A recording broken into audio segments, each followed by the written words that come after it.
esta tarde. Eh, bueno, he querido que sea, que el Eterno sea guiando.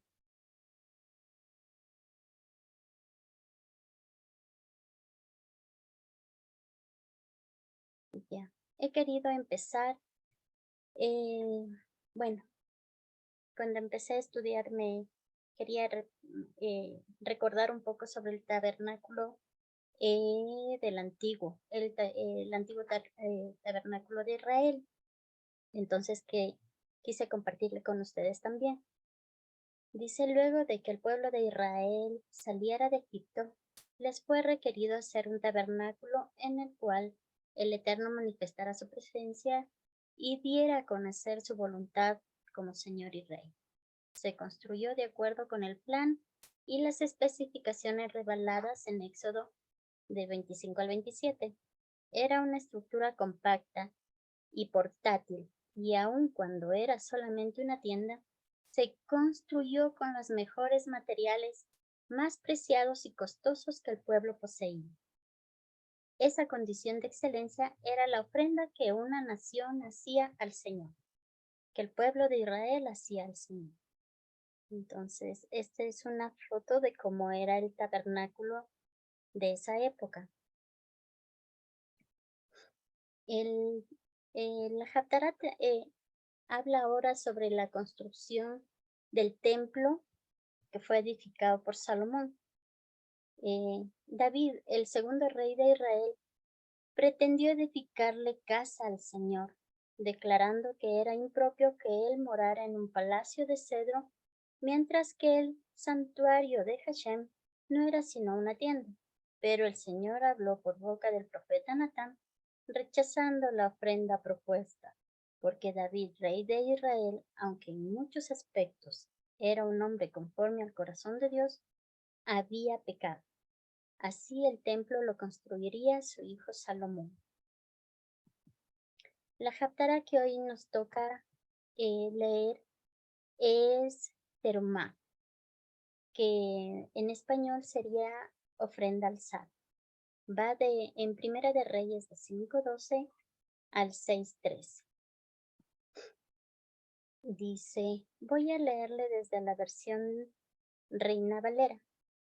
Dice, el Señor pues dio a Salomón sabiduría como le había dicho, y hubo paz entre Hiram y Salomón, e hicieron alianza entre ambos.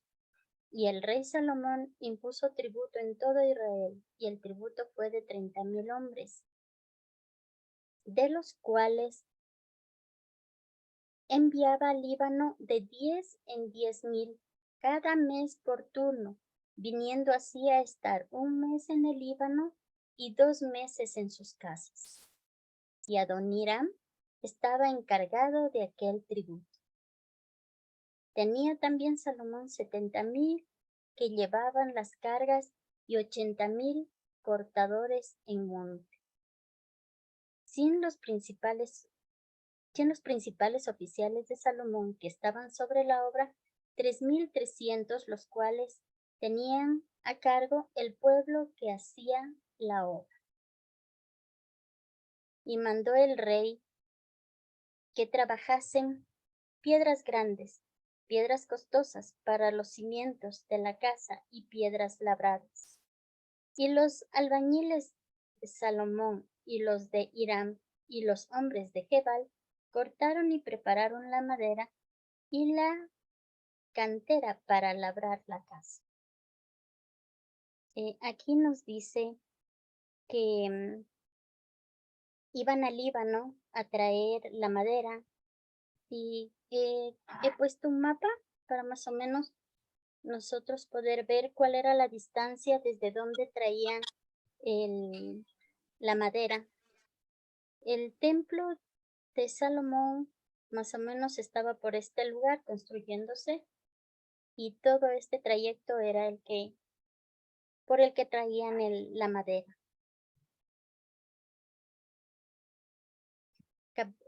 Capítulo 6, versículo 1.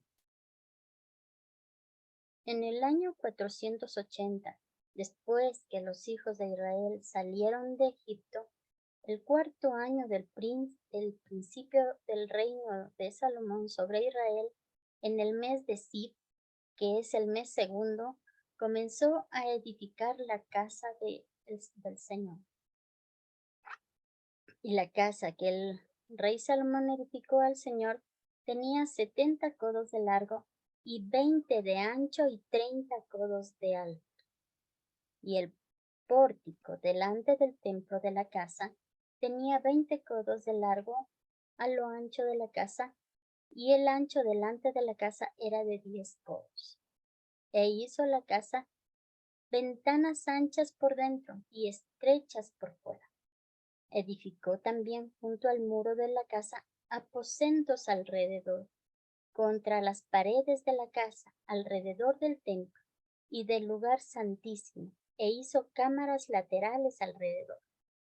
Y el aposento de abajo era de 5 codos de ancho, y el de en medio de 6 codos de ancho, y el tercero de 7 codos de ancho, porque por fuera había hecho disminuciones a la casa alrededor, para no empotrar las vigas en las paredes de la casa. Cuando se edificó la casa, la fabricaron de piedras que traían ya acabadas, de tal manera que cuando la edificaban, ni martillos ni hachas se oyeron en la casa, ni ningún otro instrumento de hierro.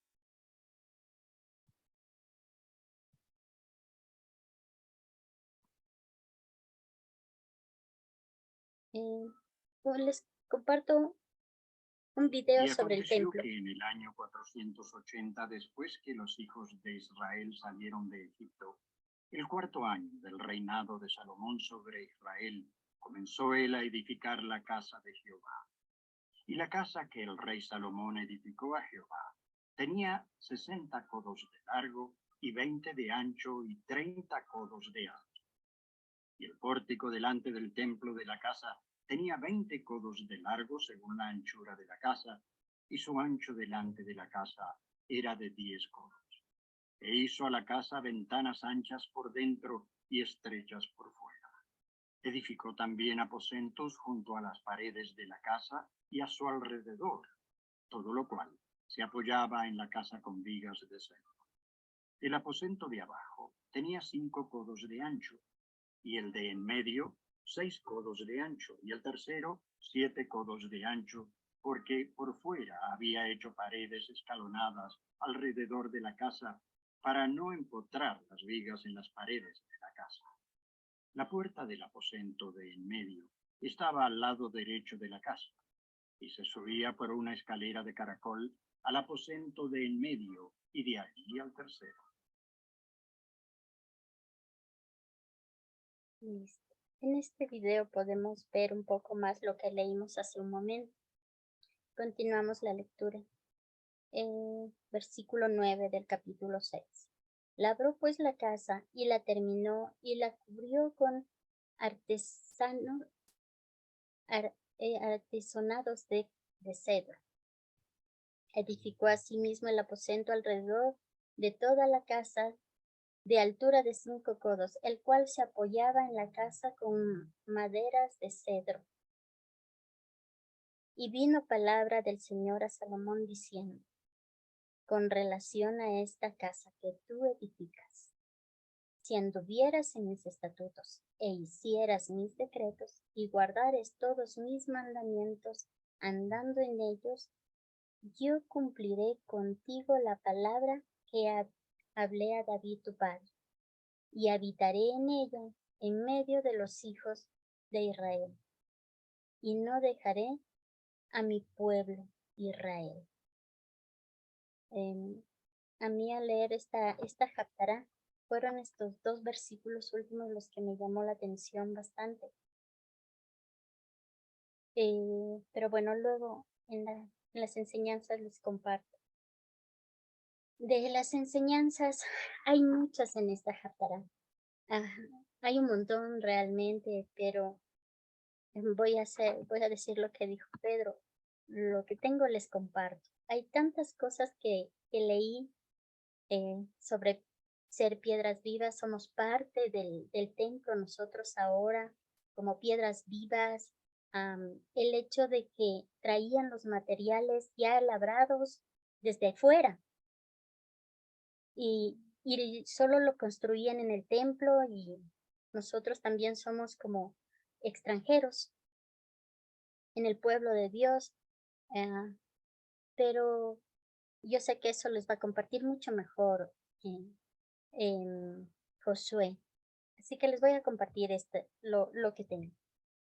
Dice, en la parashá en Éxodo 25:1, el Señor habló a Moisés diciendo, esta relación encontré yo entre la parashá Haftará y el Evangelio.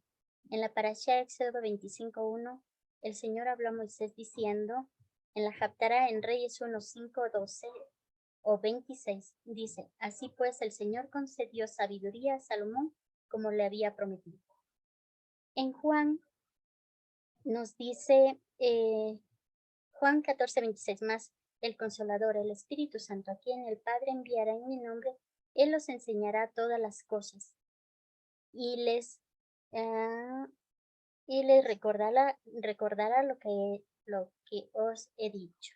La enseñanza que tengo de esto es, tanto el tabernáculo como el templo nacieron primero en Dios, dentro de Dios. Fue su dirección y guía a través de los profetas lo que llevó a construirlos cada uno en su tiempo, con cada detalle escogido y minuciosamente elaborado. Los tabernáculos no fueron hechos con sabiduría humana, no fueron hechos con gusto humano, sino todo tuvo la dirección del Eterno. Y en nuestros tiempos, en su misericordia, Hashem nos ha concedido al Ruach HaKodesh para que nos enseñe la dirección que nos trae la Torá, como dice Romanos.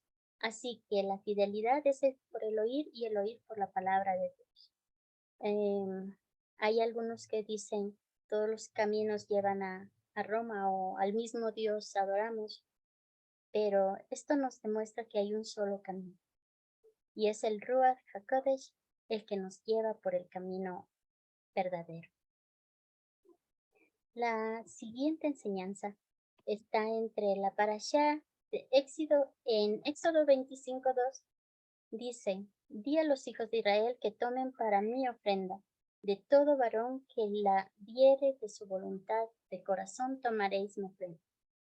En Reyes 5:13 o 27 dice, entonces el rey Salomón impuso un tributo impuesto, o leva de trabajo obligatorio en todo Israel.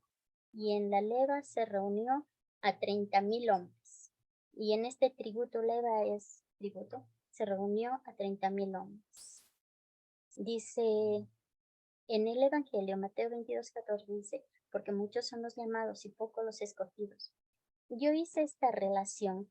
En la primera nos está hablando de una ofrenda voluntaria, con un corazón entregado.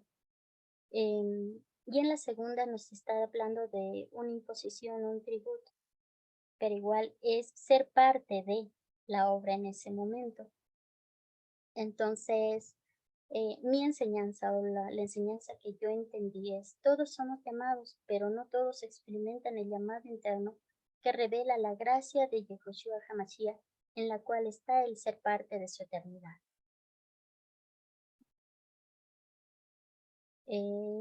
Y la tercera enseñanza. En Éxodo 25:8 dice, y me harán un santuario para que yo habite entre ellos.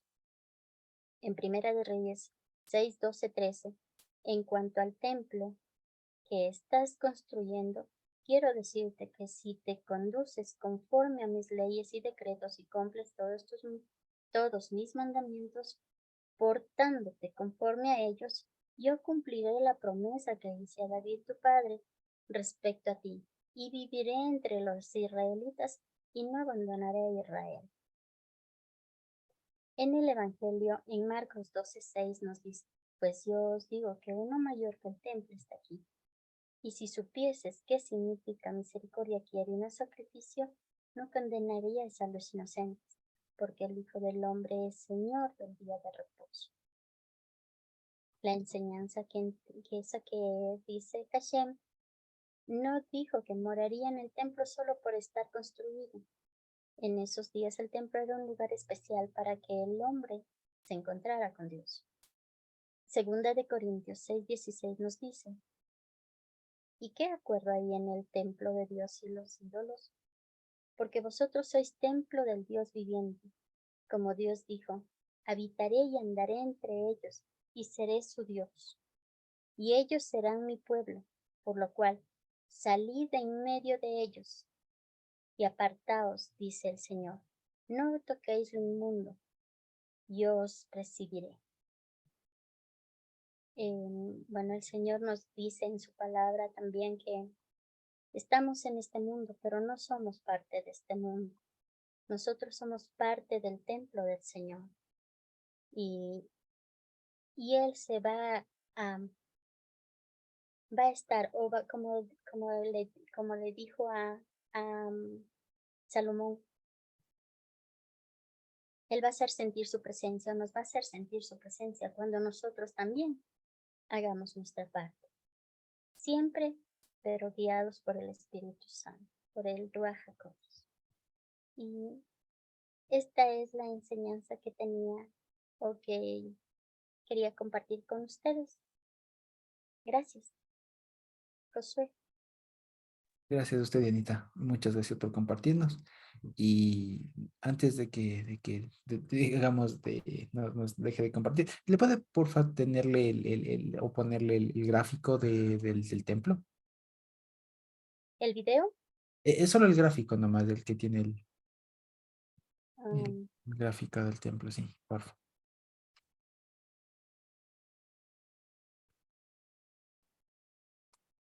¿Ese? Y sí, o de pronto el siguiente puede ser. Y le ponemos pausa en donde esté como la vista completa. Y Ahí puede aconteció ser. que en el Ahí año puede ponerle pausa. 480 después que ¿Ahí? los hijos Sí. comenzó él a edificar Ah, de Le Salomón cuento sobre que aquí Israel no salieron me de pone pausa, Egipto está en el cuarto presentación. año del rey. ahí. Ahí, Pero ¿le puede soltar o le está teniendo? ahí, ya, listo. Ya, gracias, sí. Entonces, nada más para tenerle esa imagen ahí, ¿ya? Pues bueno, pero perdón, ¿te le está teniendo ahí o le No, pudo poner pausa? no, Ah, solo está el dedito del mouse. ya, perfecto. Ya, entonces, primero, Dios le bendiga mucho, Dianita, por habernos compartido. Y fíjense que es una porción pequeñita, ¿no es cierto? Pero que es muy, muy importante. Y como bien lo ha dicho Dianita, la relación que tiene es la puesta en marcha del templo y de acá del tabernáculo en la parashá, ¿no es cierto? Esa es la, la semejanza, digamos, lo que tienen en común, en donde conectan las dos cosas. Ahora bien, quería primero comentarles sí, primero quería comentarles y de pronto hacer una acotación nada más a lo que dijo Dianita. ¿Puede ponerle mejor en el mapa? Porfa, eso, En el mapa, en el ya. mapa primero, perdón, en el mapita. Ya, muy bien, muchas gracias. Entonces, fíjense, ahí donde dice, ¿dónde está? Donde dice Hebrón, un poquito entre Hebrón y Betlehem, lo que dice ahí Betlehem. Aquí, aquí. Sí, no, ahí, por ahí, por ahí. Por ahí estaría Jerusalén, ¿de acuerdo? Precisamente ahí dice, miren, Jerusalén y ahí le apunta. Ahí. Exacto, sí, ahí está. Ahí está Jerusalén, ¿vale? Entonces, ahí está Jerusalén y resulta que este Hiram, si nos dirigimos un poquito antes en la Haftará, a Reyes 5, que vale hacer la pena otra acotación. ¿Alguien de ustedes encontró Reyes 5:25 o 5:26? ¿Alguien le encontró? ¿Pueden encontrarle? Y así se sabe quién leyó y quién no leyó. Ah, Perdón, ¿cuál era la pregunta? sí, si es que alguien le puede encontrar en nuestras Biblias el Primera de Reyes 5:25. No, No. no encontramos. Ay, Ay, ¿Y ahora qué hacemos? Puede ser el 7 del States. No, no. Lo que pasa es que en este caso, 5:11 5, está en ¿cuál? nuestras Biblias. 5:12. 5:12. Exactamente, es del 5:12. Exacto. Ajá. Pues fíjense, es del 5:12. Ahora, ¿por qué? Porque es que la Biblia hebrea, por alguna razón, hemos dicho, nuestras traducciones, por alguna razón, dividen diferente los capítulos, algunos. ¿Se acuerdan que hemos visto en algunas otras cosas también? Como lo vimos de la anterior porción, ¿se acuerdan? Que decía hasta Éxodo, ¿cuánto era? 21:18, ¿se acuerdan? O hasta Éxodo 20:18. Y resulta que se terminaba y faltaban 3 versículos, pero era porque se dividían de manera distinta a los otros. Ya, aquí pasa algo parecido. Entonces, Primero de Reyes, el capítulo 5, en realidad comienza en donde es Primero de Reyes 4:21. O sea, el 4:21 de Primero de Reyes es en realidad el 5:1. Y si de ahí seguimos haciendo la cuenta, Claro, ahí se resulta que ahí sí, el 5:12 viene siendo el 5:26 y se acaba en el 18 mismo, pero no sería el versículo 18, sino el 31. ¿Sí? Y de ahí el 6 ya comienzan como todos lo tenemos. Entonces, fíjense, entonces si vemos en el 5, y voy a decir cómo tenemos todas las Biblias, ya para que no nos hagamos de este lío. En nuestras Biblias sería el capítulo 5, el inicio. Entonces, fíjense lo que dice. Hiram, rey de Tiro, envió también sus siervos a Salomón luego de que oyó que lo habían ungido por rey en lugar de su padre, porque Hiram siempre había amado a David. Entonces, primero, Hiram, rey de Tiro. Resulta que esta ciudad Tiro está, y no es otra, sino la ciudad capital de los fenicios. ¿Ya? Eso aprendí hace poco. ¿Sí? Tiro, que en realidad es en hebreo se dice Tzor, ¿sí? Por eso en algunos le traducen Sidón. Tzor es una ciudad bastante pedregosa, es una zona bastante pedregosa, ¿ya? Que en su momento, de hecho, aquí, y por eso es que se entiende que sean grandes navegantes, los famosos fenicios, porque Tiro, o Tiro, o este Tzor, era una isla, ya que estaba separada, era una isla que estaba a 500 metros de la costa, digamos, del continente, pero que en algún momento, no me acuerdo si fue Alejandro Magno o alguno de estos grandes emperadores extranjeros, no podían conquistar esta isla, porque obvio, no pueden lanzar catapultas ni nadarse en esa época 500 metros, ¿no es cierto?, hacia el mar. Perdón. Entonces lo que hizo, no me acuerdo quién era, pero lo que se hizo fue hacer un canal artificial, una península artificial, digamos, con piedras y todo, de tal manera que lograron que esa isla sea una península. Entonces, en esa época, para lograr conquistarla, lo que hicieron fue rellenarle de piedras y hacer camino, y así le ganaron al mar y lograron conquistar. Y por eso es que, por ejemplo, en algunas partes no me acuerdo exactamente este dato, pero debemos saber, perdón, que en alguna parte temprana de la Biblia a Tiro se le relaciona como las islas de Tiro, pero pasado la Biblia en algunas partes ya más posteriores, se le llama una ciudad, ya no se le refiere como una isla, ya porque a ese momento ya ocurrió este tema, de que se le anexó artificialmente a esa isla que era antes, se le anexó como una península. Y de hecho, si ustedes buscan ahora en el internet, ponen Tiro, ya ponen la ciudad de Tiro, es una península y ustedes van a ver que es como que una isla desde arriba vista en satélite. Es una isla y es como que como que el pedazo de tierra salió así, ¿no? Entonces, eso pasó. Ahora, eh, fíjense que donde dice Lebanón es como que toda la región de los llamados fenicios, ¿no es cierto? Y resulta que ellos, como les decía, estaban en una isla. Así que fíjense y saltémonos un ratito hasta lo que para nosotros es el 5:8, ¿ya? De Primero de Reyes. ¿Alguien le puede leer? Y de pronto, Estevitan, puedes tenerle listo lo que te pasé, porfa. Y envió Hiram a decir a Salomón, he oído lo que me mandaste a decir. Yo haré todo lo que te plazca acerca de la madera de cedro y la madera de ciprés. 5:8. ¿Y el 9? Mis siervos la llevarán desde el Líbano al mar y la enviaré en balsas por mar hasta el lugar que tú me señales, y allí se desatará y tú la tomarás, y tú cumplirás mi deseo de dar de comer a mi familia. Ok. Entonces, fíjense, no sé si este video le puedes compartir. Gracias. ¿Ya? Entonces, fíjense, no sé si ven ahí, esta es una imagen, ¿ya? Es un imagen de los fenicios. Exacto, estos son los barcos de los fenicios, Los fíjense. fenicios, claro. ¿Ya? Esta es una imagen de los fenicios y de los barcos. Y fíjense ustedes, esto es como están navegando ellos, y fíjense que sus barcos tienen como una U, si ven que son como una U, y se ven que tienen en las partes de arriba es unas como unas vigas aquí. ¿Qué creen que son eso? La madera. Exacto. Y fíjense lo que van arrastrando en el mar. Y van arrastrando. Así, así se va. ¿Qué más van arrastrando? Pues más madera.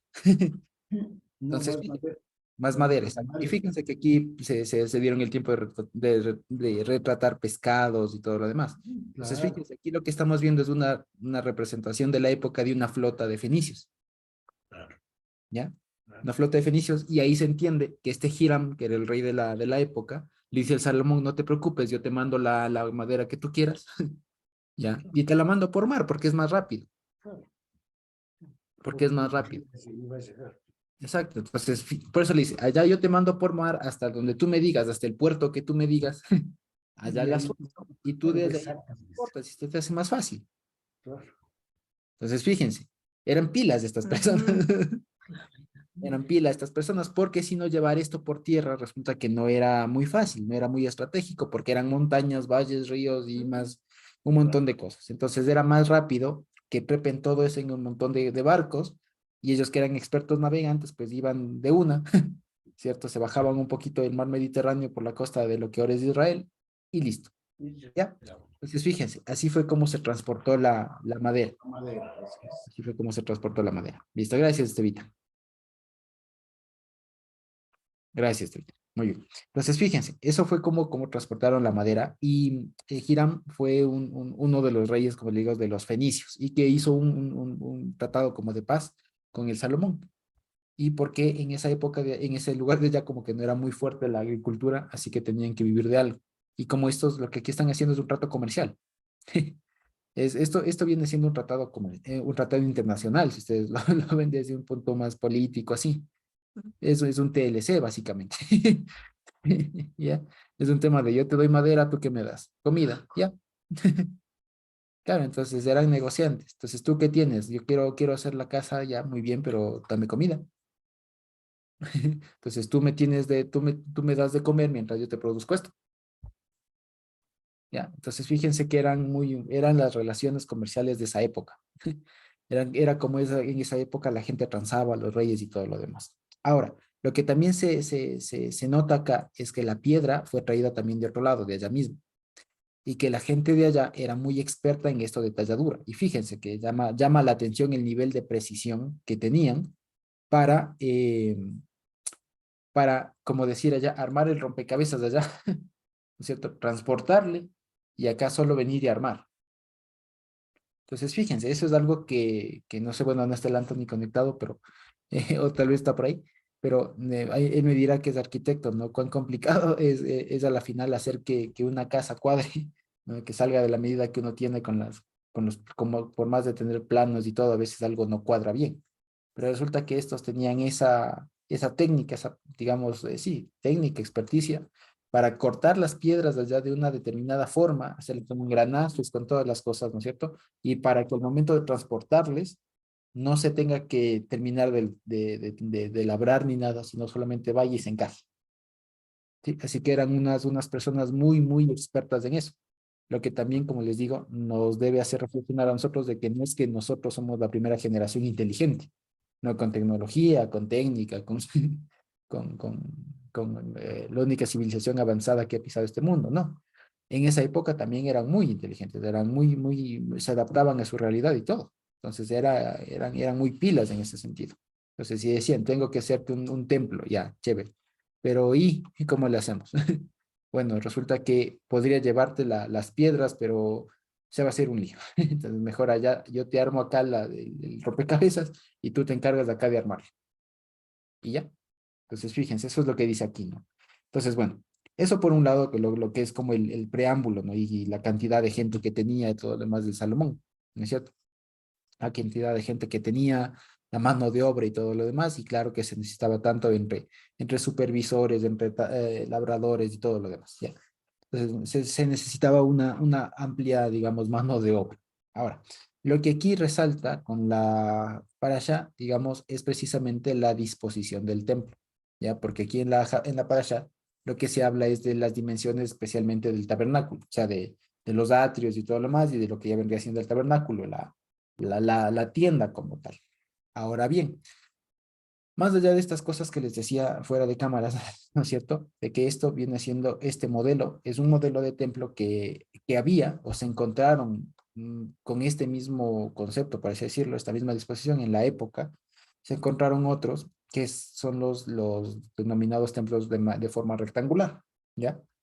Lo que y lo que representaban no es, como les decía, ¿no? Los de forma piramidal, un punto de ascensión del ser humano, ¿no es cierto? Y de descenso de Dios para ahí encontrarse, o de la deidad para ahí encontrarse, sino que este era un modelo de templo que procuraba la intimidad, que procuraba el encuentro, pero el encuentro íntimo, e incluso que representaba, y si ustedes se fijan, aquí no nos dice, ¿no es cierto? Pero si siguiéramos leyendo todo lo demás, ¿no es cierto? De Primero de Reyes 6 y demás, nos vamos a dar cuenta del montón de detalles que le puso.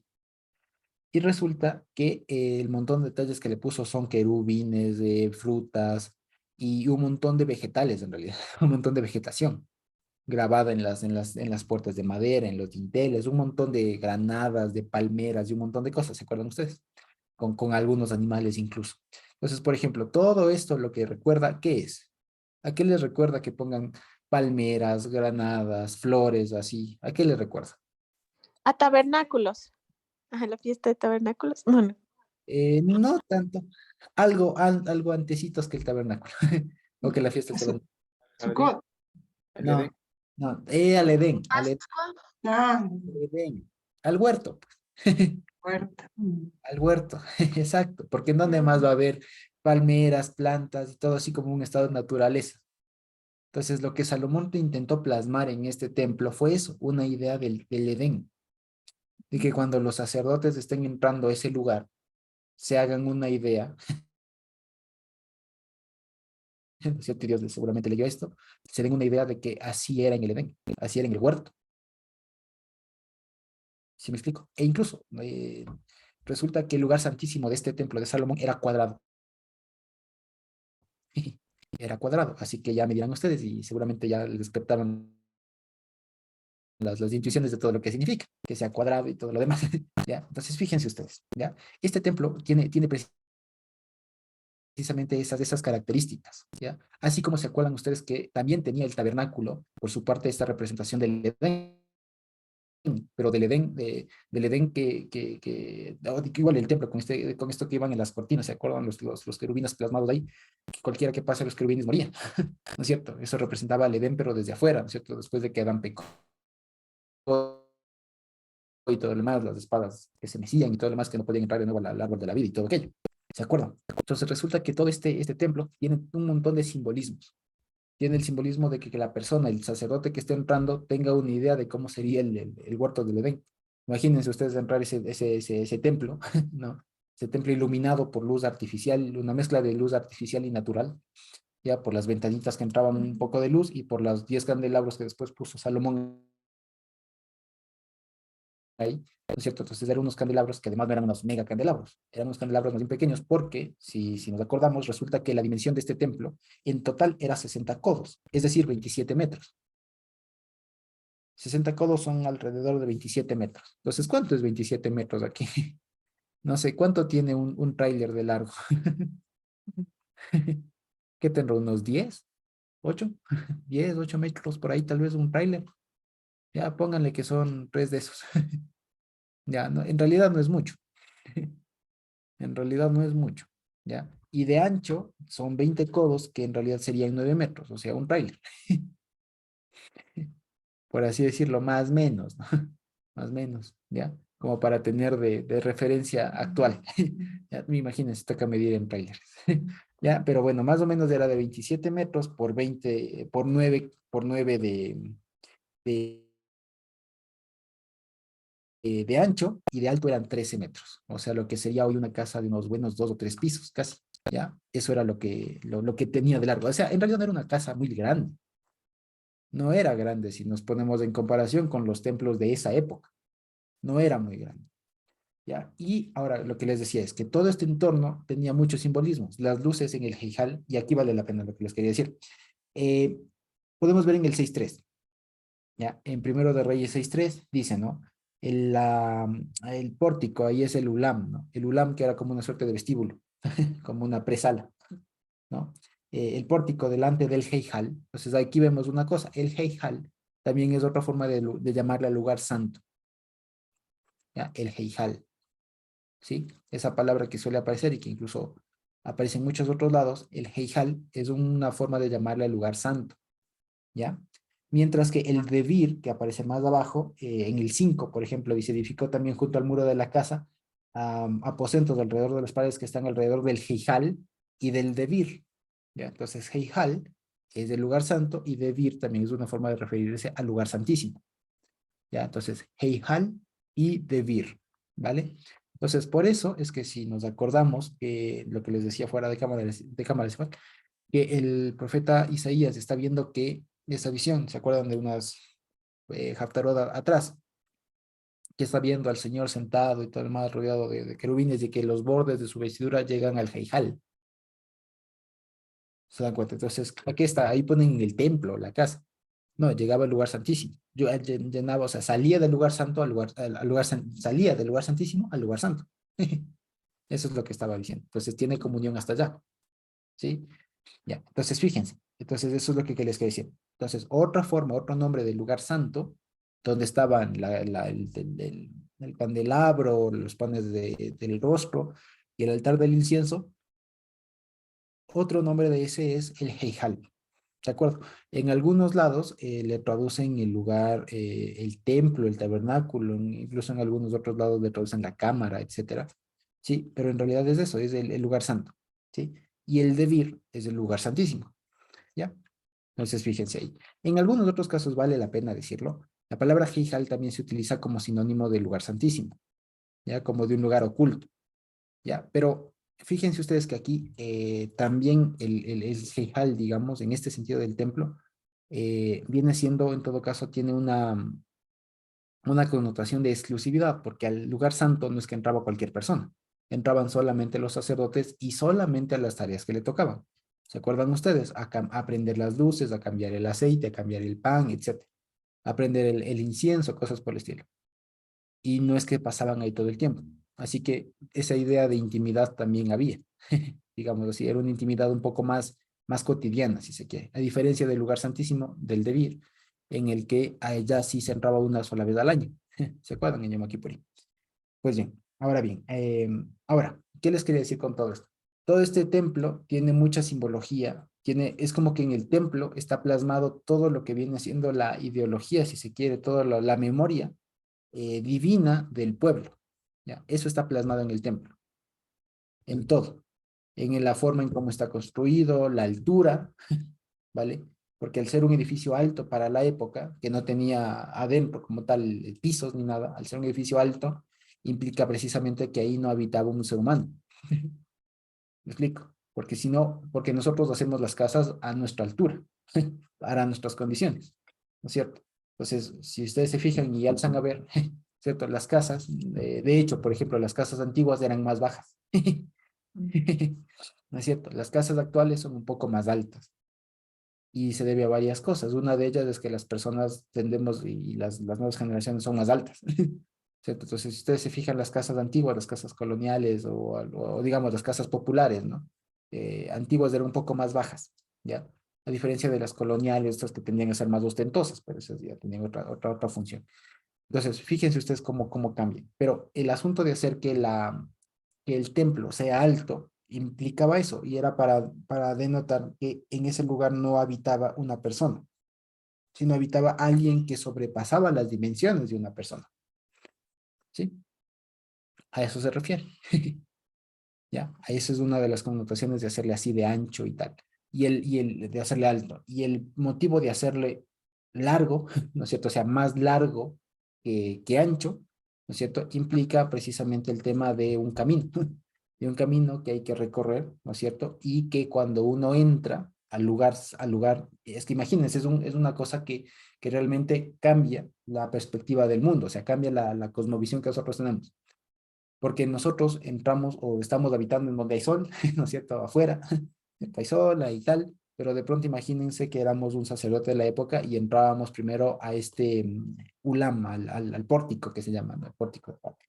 Entonces entra al ulam y ya no hay luz, no es que uno entraba y prendía el foco, no había esas cosas en esa época. Entonces uno entraba ahí y era como un sitio de transición, era como una presala, ya les dije, una presala en el que se apagaba la luz de afuera y simplemente se entraba a un lugar con luz artificial, o sea, las menorot, ¿cierto? Los candelabros, y unas cuantas lucecitas de ahí con unas ventanas a los lados, que entraba luz.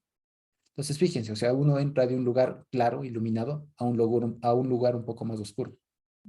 E incluso, si ustedes se acuerdan, el tabernáculo, que era una cantidad de tela sobre tela sobre tela sobre tela, ¿no es cierto? Eso era oscuro, eso era oscurísimo. Y ahora imagínense que el tabernáculo se iluminaba en el lugar santísimo solamente por un candelabro, de 7 brazas sí, pero por un candelabro. Eso era oscuro. Eso era más bien oscuro. No imaginemos que se prendía eso y era, pero más clarito que afuera. No, era más bien oscuro. Tendía a ser un poco más oscuro que afuera. Y después del lugar santísimo que había, en cuanto a iluminación, no había luz. No había luz. En el templo no pusieron ventanas y en el tabernáculo tampoco, ya ni siquiera entraba la luz digamos, del candelabro, ¿no es cierto? Porque estaban el famoso velo, las cortinas que eran muy espesas y pues ya no se veía, y en el templo todavía menos. Así que se entraba a un lugar mucho más oscuro y se tenía que caminar un buen trecho en esa oscuridad, ¿ya? Y es lo que precisamente dice, el Señor habita en Arafel, en tinieblas. En algo que el ojo humano no puede ver, ¿vale? En esa, como diría, en esa luz inaccesible, etc. Entonces es una experiencia totalmente distinta. Y al sumo sacerdote le tocaba estar metiéndose y saliéndose, cambiando de entorno cada rato. Entonces fíjense que era una experiencia muy distinta. Nosotros a veces, yo al menos, no hasta este año me di cuenta de eso, que era entrar de un lugar claro a un lugar oscuro. ¿Ya? Entonces, fíjense, y una de las razones por las que adentro seguramente no había mucha luz es para tener cuidado. Fíjense, porque cuando no hay mucha luz, ¿no es cierto? ¿Cómo andamos cuando, imagínense, se va la luz?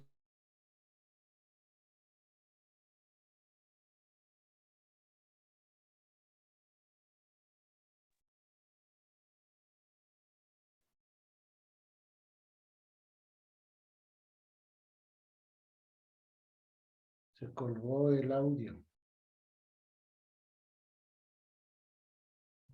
Se cortó Se el audio. colgó.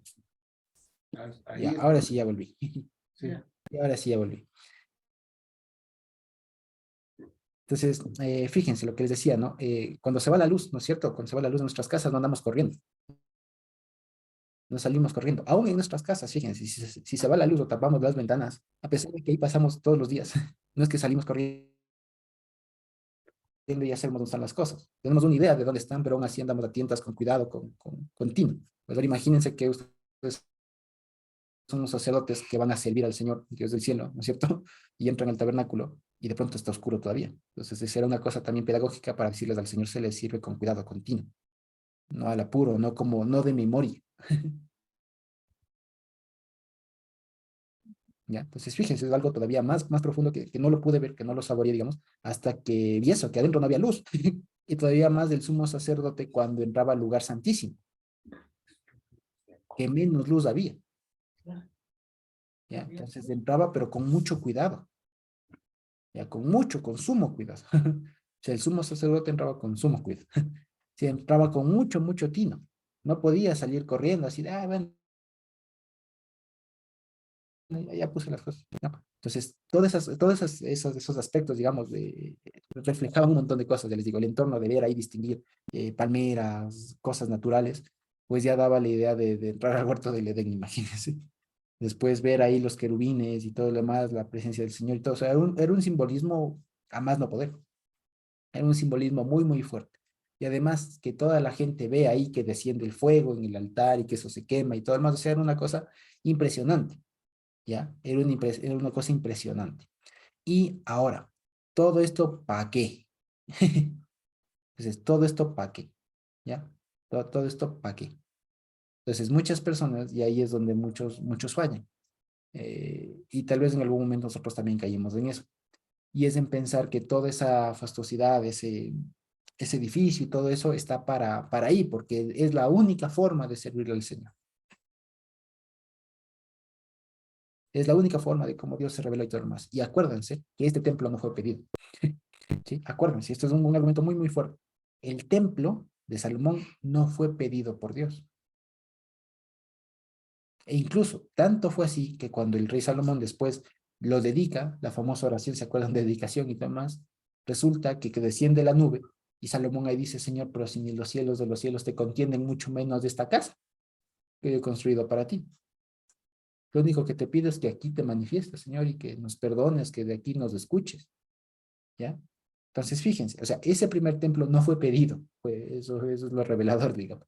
No fue pedido, sin embargo, Dios le dice, ok, la idea es que aquí se haya un testimonio de cómo es que se va a tratar la relación de Dios con el pueblo, de Dios con su pueblo, ¿vale? Y una de las ideas que está centrada en el tabernáculo es la idea de centralidad. O sea, no hay otro lugar sino en el templo en el cual Dios pueda tener comunión con su pueblo. Al punto de que si es que alguien intentaba hacer una réplica fuera, pues era reo de muerte, ¿ya? Entonces no podían hacer otra réplica.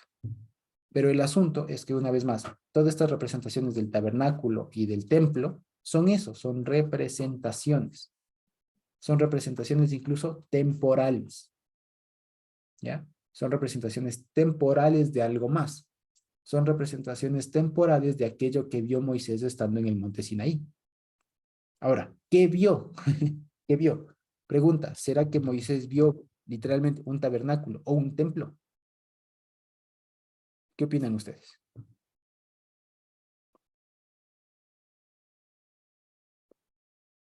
¿Qué opinan ustedes? ¿Será que Moisés vio un templo y dijo, bueno, Moisés, haz control C y control V acá?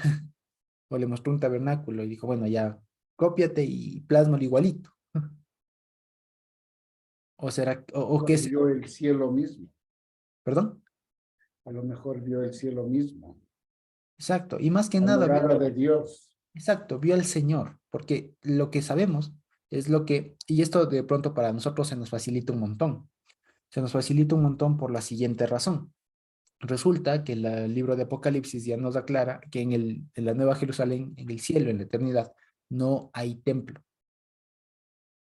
Entonces, partamos de ahí. Si en la Nueva Jerusalén no hay templo, ¿qué fue lo que vio Moisés que se plasmó en forma de arca, de menorá, de altar, de cortina de clavo? O sea, ¿qué fue lo que vio? Ay, Joshua. Exactamente. La Entonces, pregunta muy bien, exactamente, estamos en sintonía. Entonces, fíjense, a eso es a lo que va. Ahora, cuando el Señor le está diciendo a Moisés, hazme un tabernáculo para yo habitar ahí, obviamente lo que está diciendo no es que Dios iba a habitar ahí, sino que más bien, por así decirlo de una manera explicativa, era el mecanismo que Dios estaba estableciendo para que se quede aquí en nosotros que Dios habitaba continuamente en medio de su pueblo. Y esto tiene que ver de una forma muy, muy circunstancial. Y esto es algo también que les quería comentar. ¿Por qué creen ustedes que el tabernáculo fue móvil? Fue desarmable. ¿Por qué Dios no les mandó a construir de uno un templo ahí en el desierto? Que aún no habían Porque no llegado, es terrenal. no estaba todavía en... Porque Esa, Dios no puede habitar un objeto, una construcción hecha por manos de hombres. ya, de acuerdo, pero no es por eso. Porque ya lo dijo el Estevita, puedes repetirlo. porque todavía no llegaban a la tierra prometida. Exacto, pues Sí. porque si no les tocaba hacer un edificio cada que paraban. ¿No es cierto? Entonces, fíjense, la habitación del Señor va a adecuarse o va a adaptarse, y eso es lo hermoso. La manifestación de la habitación del Señor se adecuó a la realidad del pueblo, por así decirlo. ¿Ya? Si el pueblo se estaba moviendo, el tabernáculo era movible, era desarmable. con todos sus instrumentos, todo lo demás.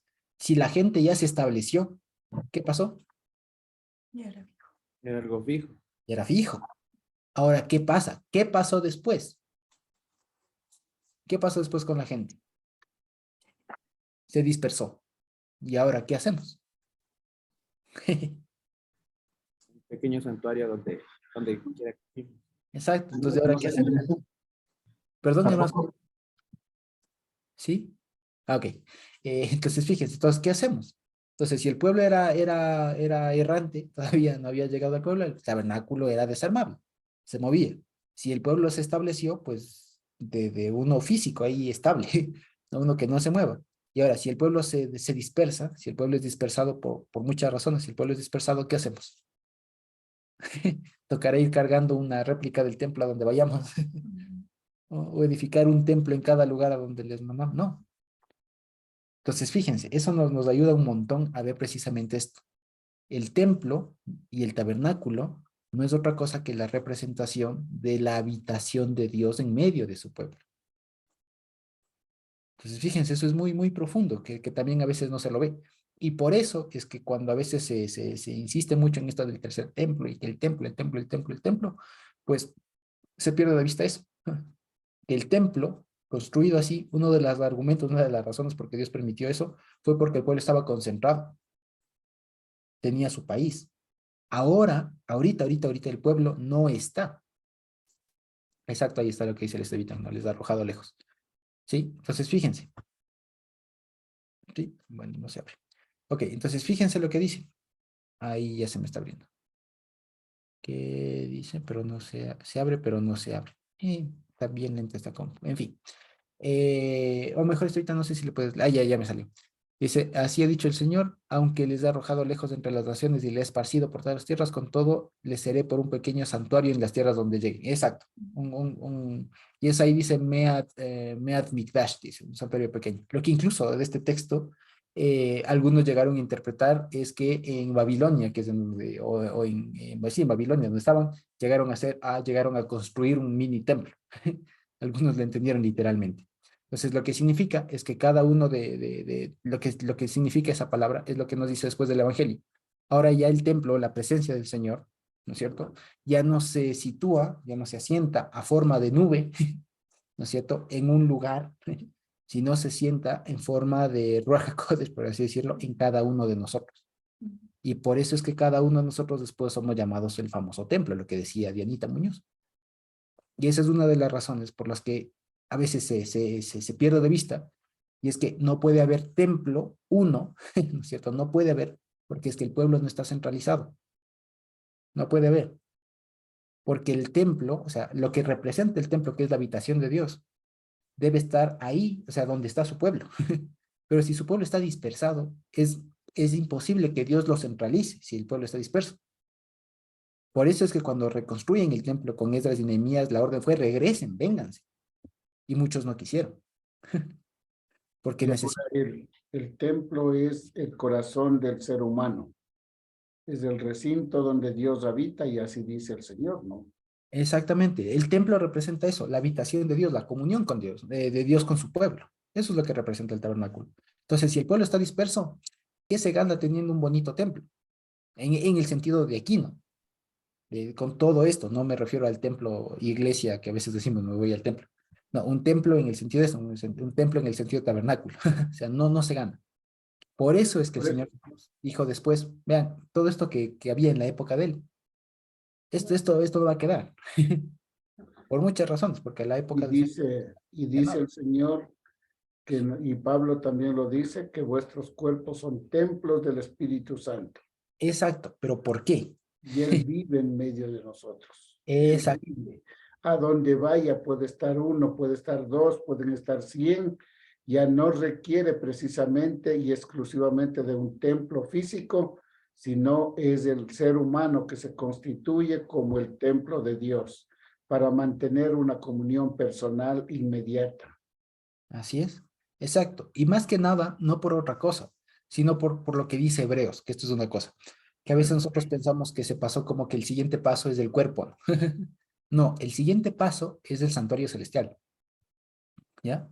Entonces, A veces se piensa que el tercer templo, el famoso tercer templo, es uno físico aquí y tal, ¿no? No, el tercer templo es lo que siempre debió ser, o sea, la Nueva Jerusalén, es decir, Dios habitando ya físicamente con su pueblo. A eso apuntaba, ¿ya? A eso apuntaba. Pero por las condiciones que sabemos de pecaminosidad, de todo lo demás que tenemos hasta ahora, por estos cuerpos pecaminosos, todo lo demás, Dios no puede habitar con nosotros. Así que el famoso tercer templo y todo lo que apunta a eso es, eh, es a Dios habitando con su pueblo, lo que dice finalmente Apocalipsis. Y él habita con su pueblo y en ella no vi sol ni luna, porque el cordero es su lumbrera, y en ella no vi templo. ¿Ya? Porque es que Dios habita con ellos, ¿ya? Entonces, fíjense, a eso es a lo que se refiere el tercer templo, el famoso tercer templo. Que por templo no nos tenemos que imaginar únicamente la edificación, el edificio, la casita. No, por templo tenemos que entender lo que significa el templo, que en otras cosas es la habitación, el hecho, el acto de Dios habitar con su pueblo, el acto de Dios tener comunión permanente, de que los seres humanos, digamos, su pueblo, le ve ahí, decir, sí, mi Dios habita ahí, ya, ya, ahí habita Dios, ya, o sea, que tengan esa, digamos, ubicación geográfica, ¿no? Porque si nosotros decimos, señale dónde está Dios, arriba, abajo, en el corazón, en la mente, es rico. Pero en esa época, y por eso es lo que dice también el Salmo, nosotros le señalaremos con nuestro dedo, ese es nuestro Dios. Eso implica que va a estar ahí, que le vamos a estar viendo. ¿Me explico? A todo eso es a lo que se refiere el famoso tercer templo. Entonces no nos imaginemos, y por eso es que a veces se jalan las cuadras, como solemos decir, ¿no? Hierran el blanco cuando se intenta decir que va a ser un nuevo templo, que no sé qué, que no sé cuánto, que ya están armando, que ya lo tienen todo listo. Es que no tiene sentido.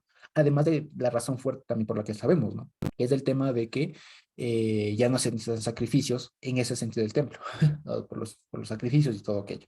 Entonces, fíjense, porque Dios ha hecho ya la reconciliación, ¿se acuerdan que también para eso era el templo? Para que haya un lugar desde el cual Dios se comunique, ¿ya?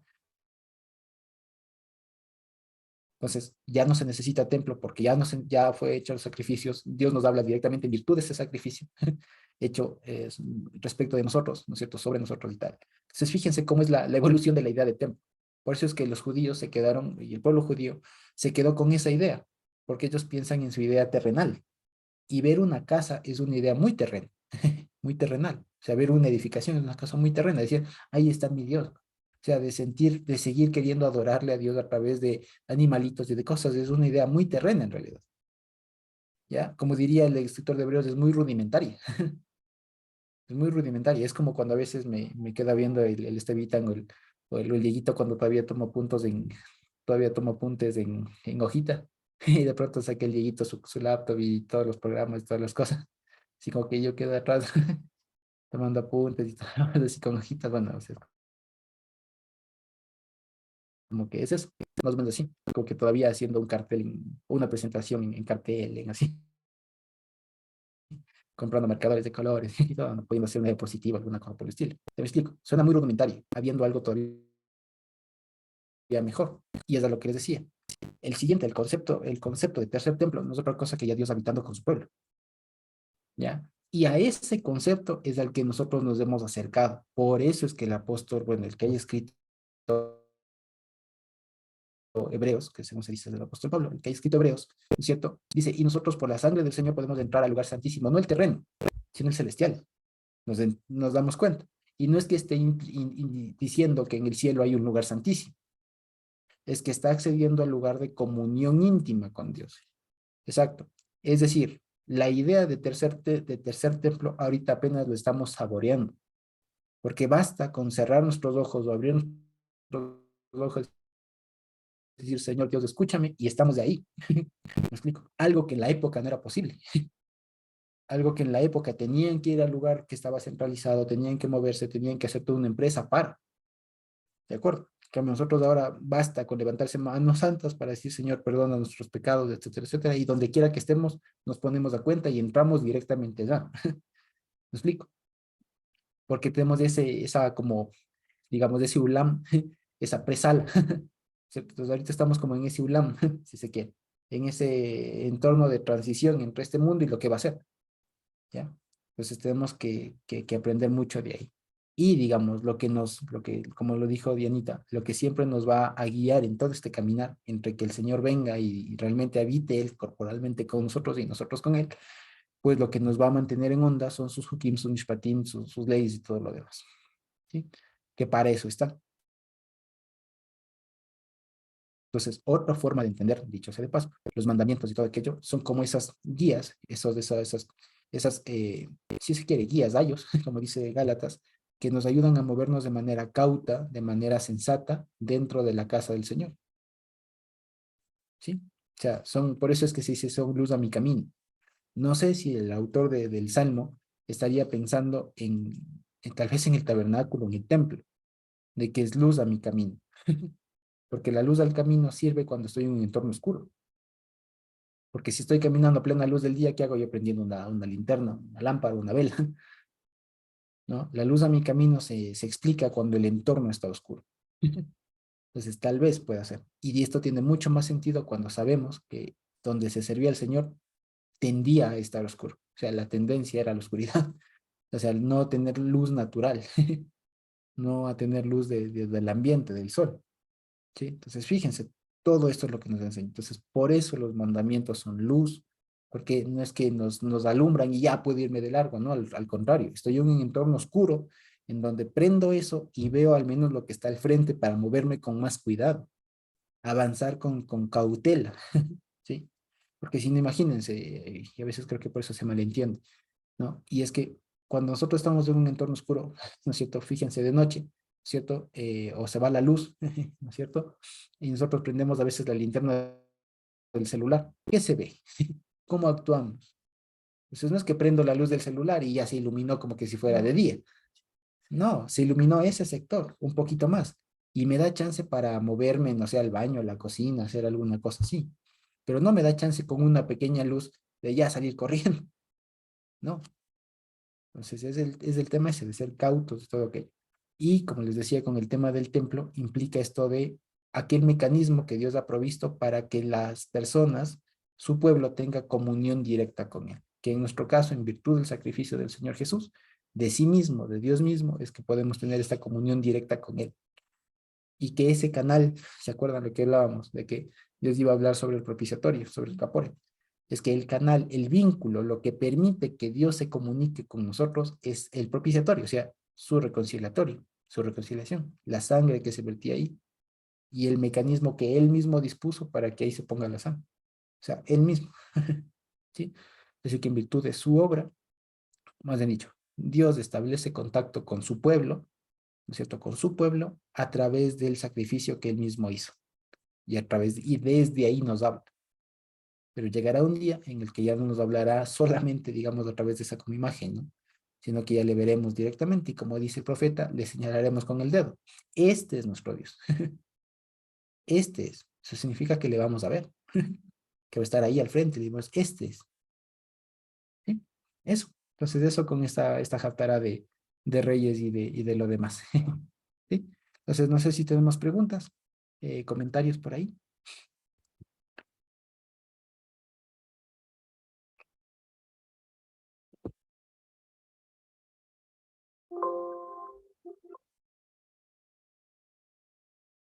¿No?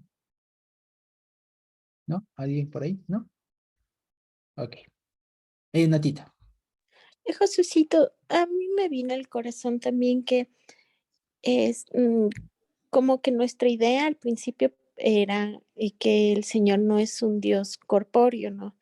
Y al mandar a construir el templo y demás, también quería mostrarnos que Él es corpóreo, que tiene cuerpo. O sea, me vino a mí como esa sensación también, como de que si bien es cierto, no lo va a caber, pero para mostrarnos didácticamente que no es un espíritu flotante, algo etéreo, sino corpóreo, algo que podamos entender que está. O sea, eso también.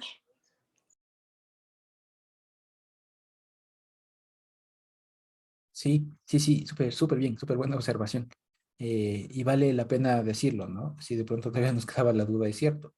Nuestro Dios, nosotros estamos educados, hemos aprendido que nuestro Dios es corpóreo. Es corpóreo, es tangible. ¿Sí? Tan tangible es que, como les digo, en algún momento le señalaremos. Digamos, este es, ¿sí? Y que tan abundante es esa corporeidad que tuvo que, digamos así, por así decirlo, ejemplificarse, ¿no? En un montón de cosas.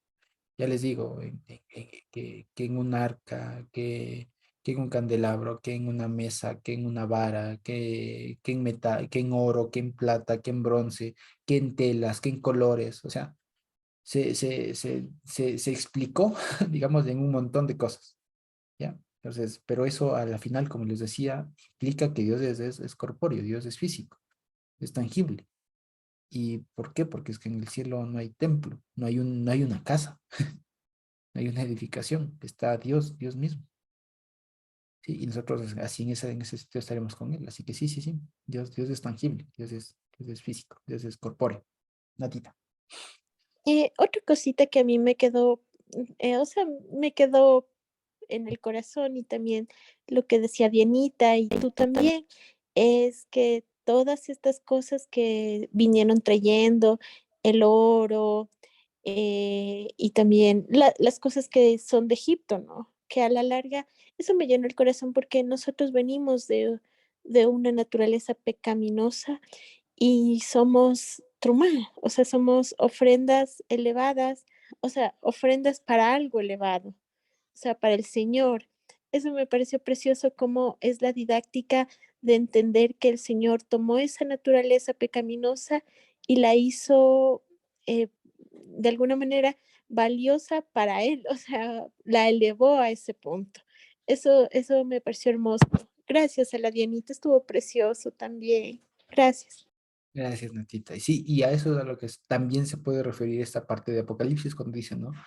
Y que serán traídas a todas las riquezas de las naciones. Pues es eso. A la final los hijos de Israel despojaron y hallaron gracia en los egipcios para que les den lo que ellos quieran, excepto al salir, y con eso construyan todo esto. Lo mismo le dio gracia, aún para hacer un acuerdo comercial, que no fue gratis, ¿no? Pero aún para hacer el acuerdo comercial, Dios le dio gracia con Hiram, con este rey, y le proveyó todas esas cosas que tampoco eran producidas en Israel, ¿no? En esa época. Natita. Lo que pasa es que tengo así como ideas de lo que hemos estado hablando. Otra de las cosas que también viene en mi corazón es esto del templo, que es súper importante en cuanto a un sentido de pertenencia que nos da a nosotros, porque cuando el hijo de Salomón escucha a los malos consejeros y les dice que se vayan, o sea, todo aquello que se hizo para hacer disperso al pueblo, les quitó también ese sentido de pertenencia, porque todos venían a adorar. Entonces, esa es también como una treta del enemigo de quitarnos esa identidad, ese sentido de pertenencia que después vuelve a decir, no es un lugar, sino más bien es el Señor Yehoshua en nosotros. Eso me ha ayudado a mí para saber, porque a veces uno no dice, no, no, es que no somos cristianos, es que no somos de las raíces hebreas, no somos personas del Señor Yehoshua. Es ese sentido, me refiero, de pertenencia que el Señor ha puesto en nosotros, que le pertenecemos a Él. Sí, sí. Lo que dice la Natita es lo que también comentó en algún ratito mi papi, y es que el templo precisamente se convertía en hay un término en latín, creo que es latín, es el famoso axis mundi, es decir, es el eje del mundo, o sea, es en torno a lo que gira el mundo para las personas. Entonces, para nosotros, la presencia del Señor, Dios mismo, es en torno a lo que giramos nosotros. Y es así. Y ahora, y ese eje, ese centro, sí, ese núcleo, si se quiere, no está dado por una construcción. Nunca estuvo dado por una construcción. Estuvo dado por Dios mismo. Así que sí, sí, sí, sí. Esa centralidad, digamos, en ese sentido, ¿no? Esa importancia, ese núcleo, el considerarle así, la presencia del Señor en nuestras vidas, pues es sumamente importante. porque eso hace que nosotros y nuestras vidas y todo lo que tenemos comience precisamente a girar en torno a él. Porque si no hay esa ancla, ¿no es cierto? La gente sale disparada. La gente sale por cada cual por su lado. Y ahí también se relaciona con el concepto de gloria, ¿se acuerdan? De peso, de atracción, de dominio. Pues es eso, es eso. Entonces, la idea de templo, lo que representa el templo es todo eso. Es en realidad el Señor un montón de simbolismos, un montón de cosas que, como diría el apóstol, bueno, el que escribió el libro de la carta, la epístola, a los hebreos, faltaría el tiempo. Hermano Lordita. Y gracias, Natita. Sí, muy lindo el estudio, qué lindo Dianita. Y justamente pensaba en esos versículos que igual a la Dianita le llamaron mucho la atención, que Dios busca un lugar donde habitar. O sea, al final la idea es buscar un lugar donde habitar, donde Él pueda habitar, porque pensándolo, si Él quería, podía haberlo hecho el templo sin tanto trabajo, en otras palabras, ¿no? O sea, Él pudo haber hecho, y justamente cuando Él dijo a sus discípulos, cuando vieron las construcciones tan grandes, y Él dijo que esos templos se derrumbarían, no quedaría piedra sobre piedra, ¿no? Y que Él igual en 3 días lo reconstruiría. Entonces, o sea, para Él es tan fácil hacer un templo, pero justamente toda esta complicidad de la construcción que Él nos ha mostrado en todo este estudio, justamente de traer madera, de traer oro, plata, cobre, las piedras labradas que usted bien hizo énfasis en antes. Entonces, todo ese trabajo, si un poquito lo comparamos con nosotros, o sea, Él quiere que realmente hagamos un esfuerzo. Él no va a habitar en un lugar que ya asomó de pronto, ¿no? Por encanto. Él quiere que realmente nos esforcemos. Hay cosas que tenemos que sacar y hay cosas que tenemos que reemplazar. Quizás, como dice, todo esto va a ser probado al final, si es que cómo construimos con paja, heno, hojarasca, oro, plata, va a ser probado por el fuego de Dios. Entonces, o sea, tiene tanto sentido este estudio de que estamos haciendo ahora, porque es ese lugar donde Él quiere habitar, un lugar que, que no es sencillo, que no es simple, que es un trabajo diario, que es un trabajo meticuloso, que es esto de derribar ciertas cosas y de reemplazar por los materiales que realmente a Dios le importa, porque no puede habitar en un lugar así que no sea digno de Él, ¿no? Que no sea digno de Él. Y a veces uno lo toma así como simple, pero yo muchas veces me pongo a pensar y digo, o sea, realmente mi tabernáculo es un lugar digno donde Él pueda habitar tranquilamente, o hay cosas que le estorban ahí, que Él no está de acuerdo, que Él no quiere ver, que Él no quiere compartir en esas áreas. Entonces, sí, a mí me pone a pensar mucho este estudio y esto del tabernáculo donde Él quiere habitar. Sí, sí, sí. Tiene mucha razón, hermano Lolita. Y de pronto, si me permite decirlo de otra manera, o sea, el lugar que Dios ha escogido para su habitación, que en nuestro caso serían nosotros, ¿no es cierto? Implica trabajo, implica dedicación, implica constancia, implica cuidado. Y a eso es a lo que se refiere buena parte del Nuevo Testamento cuando dice renuévense vuestras mentes, cuídense, guarden, no sean así, no hagan asado, procuren esto, procuren lo otro, porque ya visto con esta perspectiva, cambia mucho ya la forma de entender la vida, digamos, la vida cristiana, que ya no se centraliza en un templo, ¿no? Porque imagínense, incluso esto nos hace más responsables también a cada uno de nosotros, porque en última, si es que, por ejemplo, yo iba con mi animalito y hacía el sacrificio y todo lo demás, pero el sacerdote se equivocaba, ya era culpa de él, o sea, no, si el sacerdote se moría, alguna cosa, pues ya era, ya era algo que salía de las manos de las personas.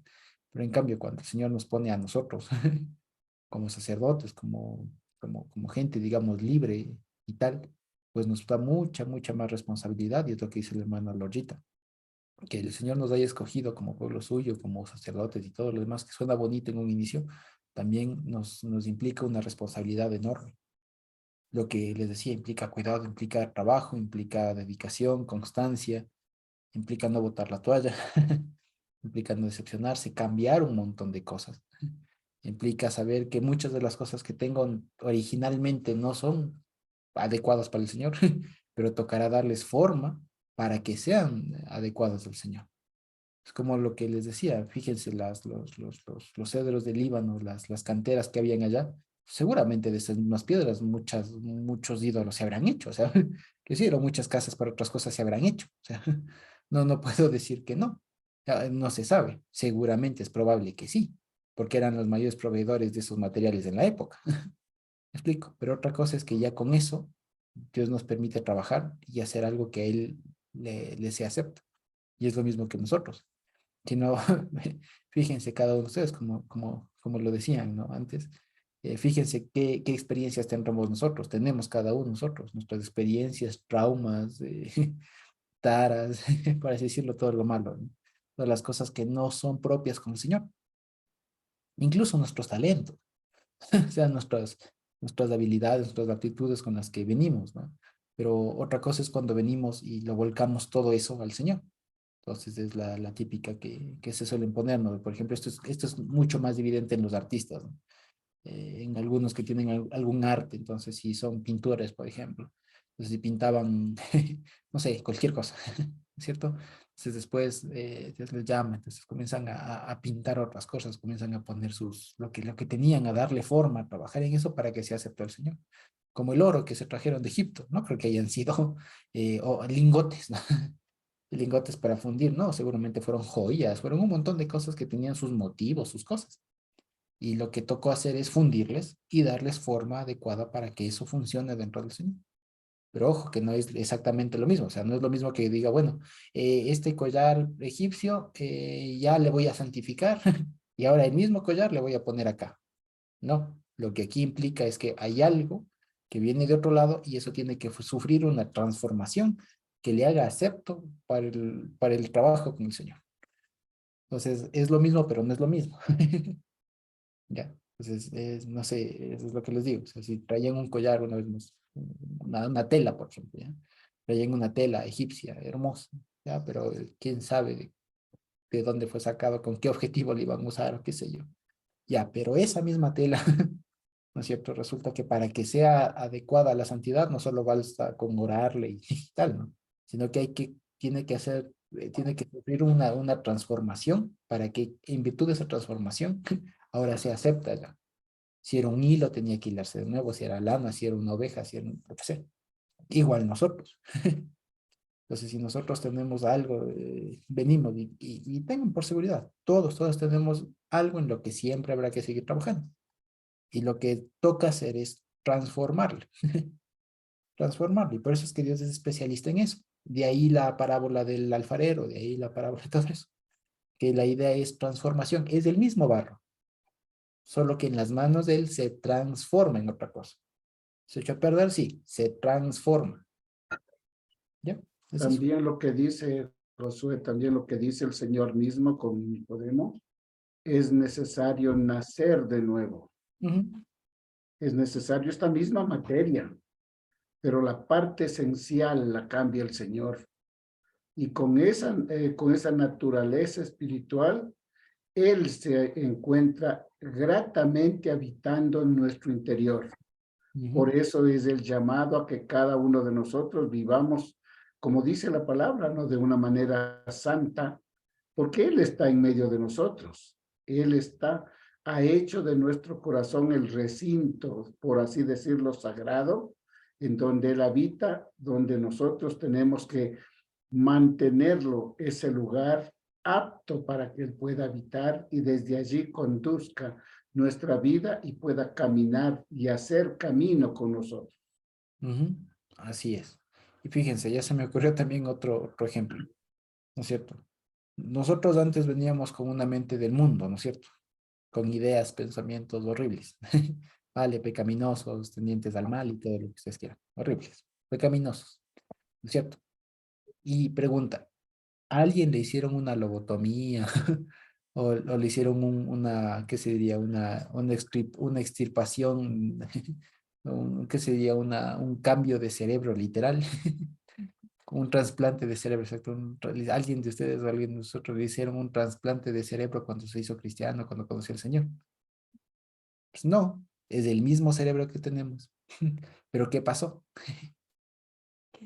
Pasamos por un proceso. Exacto, el Señor nos mete en un proceso, como dice la hermana Sonita, que nos transforma. Y es lo mismo. No hemos cambiado, no es que nos salió rojo. No, no es que me sacaron el cerebro y me pusieron el de otra persona. Sacaron el ojo y no es que me hicieron así, no. Es lo que tenía. Solo que Dios lo transformó. Y es mi mismo cerebro, es el mismo cerebro con el que antes pecaba. Ya son las mismas manos con las que antes pecaba. Son los mismos pies con los que antes caminaba para el pecado. Pero ahora Dios los ha transformado. ¿Me explico? Dios los ha transformado. Así que fíjense, ese es el asunto. El tema aquí es la transformación. Entonces, por eso es que incluso algunos hermanos, por así decirlo, todavía no comprenden esto y piensan que nada más es cuestión de decir, no, es que Dios ya lo santificó y métalo. No, hace falta esto de la transformación, ser transformado, ser renovado, si se quiere, etcétera. Porque no es suficiente con cómo uno venga. Lo que dice la palabra nacer de nuevo. Sí, es que no es tanto el nacer de nuevo, porque el nacer de nuevo implica, sí, como el resetearlo. Pero el asunto es transformar y eso es una cosa más cotidiana. Es una cosa más de todos los días, más de trabajo continuo. Por eso es lo que el apóstol Pablo dice, renovaos constantemente en vuestro conocimiento. Eso no es que va a estar naciendo de nuevo cada rato. ¿Me explico? No. Cuando una persona nace, necesita ir llenándose de todas las experiencias que le da la vida. Asimismo, nosotros nacimos como nuevas criaturas y cada día nos vamos renovando, entendiéndole, conociéndole mejor a Dios para tratarle al Señor. Porque por eso dice la palabra, si alguien se gloría, gloríese en conocerle. Entonces, nuestro proceso es conocerle de mejor manera al Señor para poder obedecerle y servirle de mejor forma. Sí, sí, sí, sí. Eso. Entonces, fíjense todo lo que nos puede llevar a hablar la Parashá y la Haftará, ¿no? Entonces, fíjense todo lo que hemos hablado. El tema de cómo se debe conducir uno en la casa del Señor, o sea, comenzando desde uno con el trato con los hermanos, etcétera, ¿no es cierto? Con cuidado continuo, alumbrándose con los mandamientos, ¿no es cierto? Lo que implica, todos los simbolismos que se puedan encontrar, que hemos encontrado ahora y que se seguirán encontrando en torno al templo, los adornos, lo que iban estando ahí, los implementos y todo aquello. Y lo último, esto de dónde vienen, del origen de los implementos que se utilizaron tanto en el tabernáculo como en el templo y que merecen o que necesitan, es necesario esta transformación para que puedan ser útiles, que si no se transforman, ¿no? Es otro ejemplo, vean, es lo que pasó con Pablo. Pablo, ¿qué era? Fariseo, perseguidor, todo lo que ustedes quieran. Pero fue necesario que sea una transformación radical para que ahora con lo mismo, ¿cierto? Con los mismos conocimientos, las mismas técnicas que él tenía de pensamiento, porque esas técnicas de pensamiento no se aprenden en otro lado, sino en una yeshiva. En lo que en la época sería una yeshiva, una sinagoga, una escuela judía, una escuela rabínica de la época, ¿ya? Con esos mecanismos de estudio, de comprender la palabra, ahora los puso al servicio del Señor, sufrió una transformación, pero básicamente era lo mismo, porque utiliza formas de razonamiento que son netamente judías de la época, solo que lo hace de una manera distinta, santa y ahora, ¿ya? Con los mismos pies que se iba a caminar a perseguir a los primeros cristianos, ahora con los mismos pies les tocaba ir a predicar, ¿ya? Y así. Entonces, fíjense, está ahí el concepto de transformación. Sí, entonces de todo esto hemos hablado. Bendito Dios. No sé si tenemos alguna otra pregunta, participación adicional. ¿No? ¿Sí? ¿No? Ok. De acuerdo. Entonces, con todo ello, ahora sí creo que podemos ir. Ah, Carmita. Ya, yo tenía un par de curiosidades. La una es que al inicio en el capítulo 6, ¿no? En Primera de Reyes, me parece súper interesante cuando Dios dice que era el año 480 después de que los hijos de Israel salieron de Egipto, siendo el año 4 desde que comenzó a reinar Salomón. Normalmente se data el éxodo pues en los anales un poco más antiguos, como alrededor de 1200, 1300, antes de la era común, como se dice, o antes de Cristo, como decimos. Entonces, pero resulta que en ese lapso, en ese tiempo, no se encuentran restos arqueológicos ni evidencias del éxodo, por lo que pues mucha gente decía que esto era un cuento. Pero si hemos puesto atención a este dato que pues este libro nos da, lo va a situar el éxodo más o menos en el año 1447. Yo tengo unas fechas que no sé si sean las correctas, como que Salomón reinó 40 años, ¿no?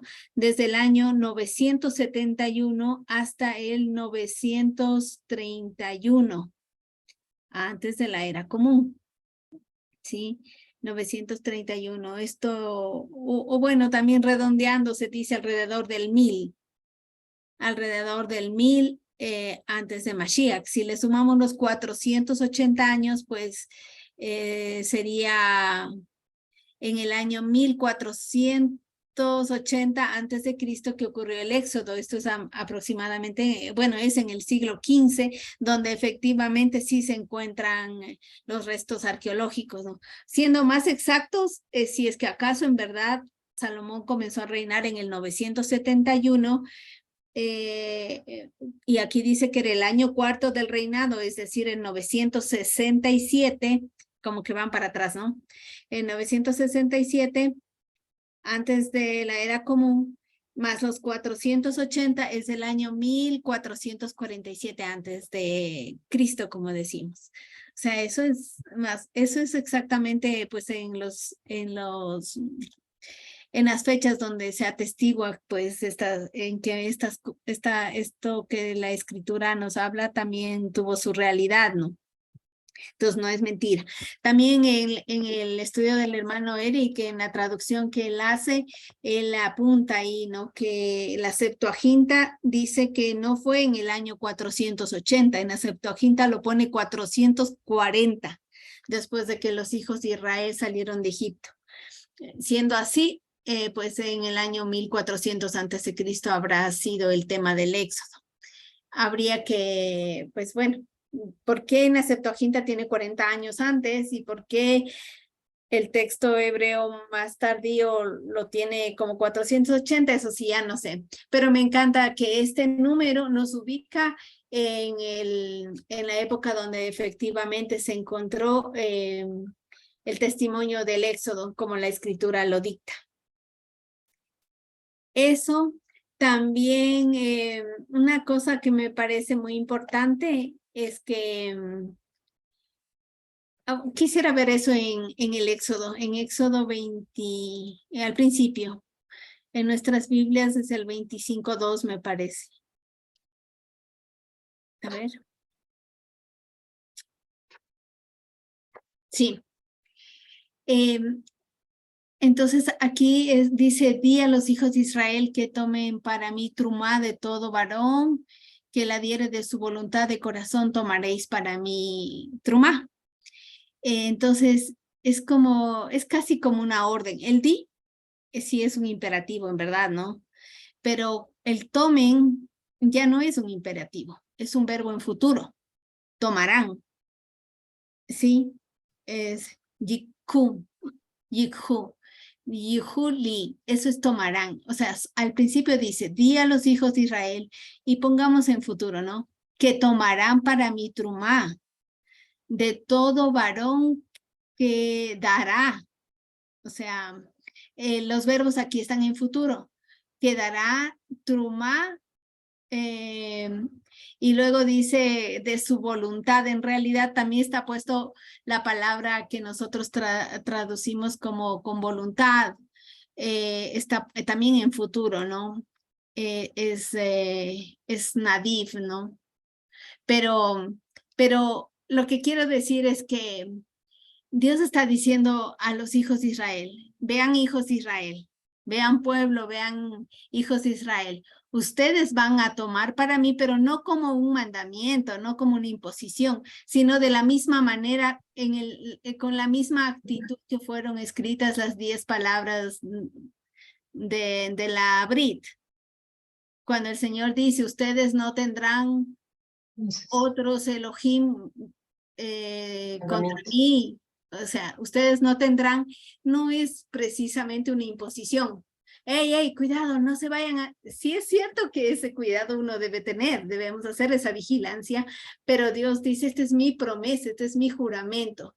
Yo voy a transformarlos, como estábamos hablando hace un rato, la mente, el corazón, todo, para que ustedes no tengan otros Elohim conmigo, ustedes no tendrán. Entonces, más que ser como una voz imperativa hablando, es una promesa de Dios, yo trabajaré con ustedes. Y aquí veo lo mismo. Veo que Dios dice, a ustedes les voy a dar, digamos así, en su corazón, que sean dadores voluntarios. O sea, ustedes, yo voy a poner que ustedes sean dadores voluntarios. Ustedes darán voluntariamente de su corazón. Ustedes tomarán para mí y cualquier ish lo hará, ¿no? Y darán voluntariamente de su corazón una truma. Es decir, yo voy a transformar sus corazones y les voy a poner, como tenemos en el Evangelio, ¿no? El querer y el hacer.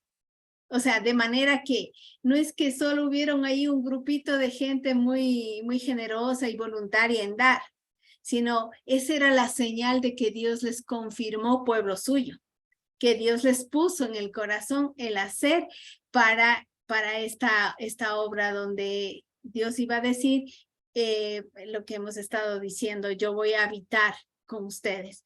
Pero ese habitar empezó desde el momento en que inclinó el corazón para hacer lo que Dios estaba pidiendo hacer. ¿Y qué es lo que les iba a poner en el corazón dar? Pues todas las cosas que fueron necesarias para la edificación del tabernáculo en el desierto, y no trajeron otra cosa que no fuera la que iba a ser necesaria. Yo les pondré en su corazón traer oro, plata, pelo de cabra, carmesí, púrpura, todas esas cosas. Pero, o sea, a lo que yo voy, que a mí me ha parecido maravilloso, es que no es que dijo traed, y traed oro, y traed plata, y traed cobre, y ustedes traerán. Y el que tenga ganas traiga. No, o sea, Dios iba a trabajar en el corazón, iba a poner esa actitud voluntaria de dar, y lo iban a dar para la edificación. Entonces, esa forma de trabajar interiormente de Dios era por el Ruach, lo mismo que hace con nosotros. En su momento hizo con ellos para pues dar comienzo a lo que Dios se había propuesto hacer, para darse a conocer y manifestarse en medio de su pueblo, pero eso ya nació nació adentro de ellos, ¿no? Entonces, eso me pareció muy llenador y muy hermoso. De manera que cualquier cosa que nace en nosotros hacer, pues bendito sea el nombre de Yehoshua HaMashiach, que es el quien pone dentro de nosotros el manifestarlo, ¿no? Entonces, de manera que pues nadie puede decir que ha dado de lo suyo, sino de lo que ha recibido es lo que ha dado. Eso. Vale. Bueno, gracias, Camila. Ok, entonces, quizás tenemos alguien más que quiera compartir algo, que quisiera participar. Y si no, podemos ir terminando. ¿Sí? ¿Alguien más que se anime? ¿No? Ahora sí creo que no. Ok, entonces bendito Dios que hemos podido estudiar por ahora de la Haftarah y la Parashá.